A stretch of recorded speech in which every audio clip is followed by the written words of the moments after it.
Welcome back, everybody. Let's talk about Gordon Ramsay's Secret Service, Season 1, Episode 1, Parthenon. Now, Parthenon is a Greek restaurant in Washington, D.C., and this is the first episode of Gordon Ramsay's new show, Secret Service, where he's undercover, and he hangs out in a truck with, cameras all over the interior of the restaurant.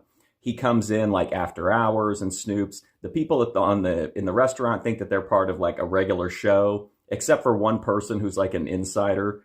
And anyway, at a certain point, he reveals himself, that he's part of this show. And then the show kind of takes on a more traditional Gordon Ramsay approach. So this episode was pretty interesting. It starts off with him going in after hours and discovering that they're cutting a lot of the meat on a really dirty bandsaw. And whenever Gordon Ramsay does a bacteria test, you're supposed to get 30, is the max score. They end up getting over 5,500, just discovering all kinds of problems at this restaurant. The owner is a guy named Pete who's completely delusional about the situation. He thinks everything's fine, even though the restaurant is tanking after all this time.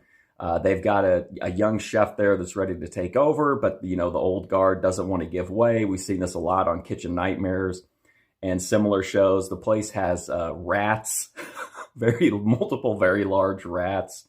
The bandsaw when it's dirty is absolutely terrible. In fact, during the restaurant service, Gordon shuts the restaurant down when he finds out that the owner is serving the lamb chops that were cut on this filthy bandsaw.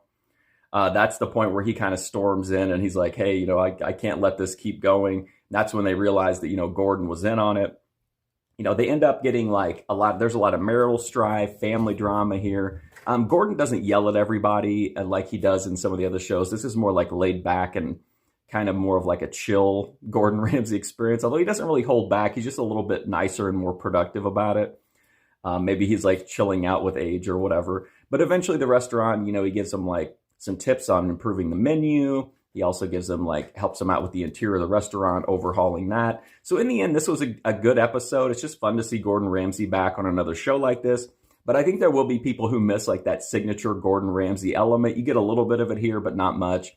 But I had fun with it, and it was, worth a look if you're a fan of Gordon Ramsay. But definitely not the most exciting or dramatic, but at least there's some new Gordon Ramsay. So anyway, thanks for watching this review.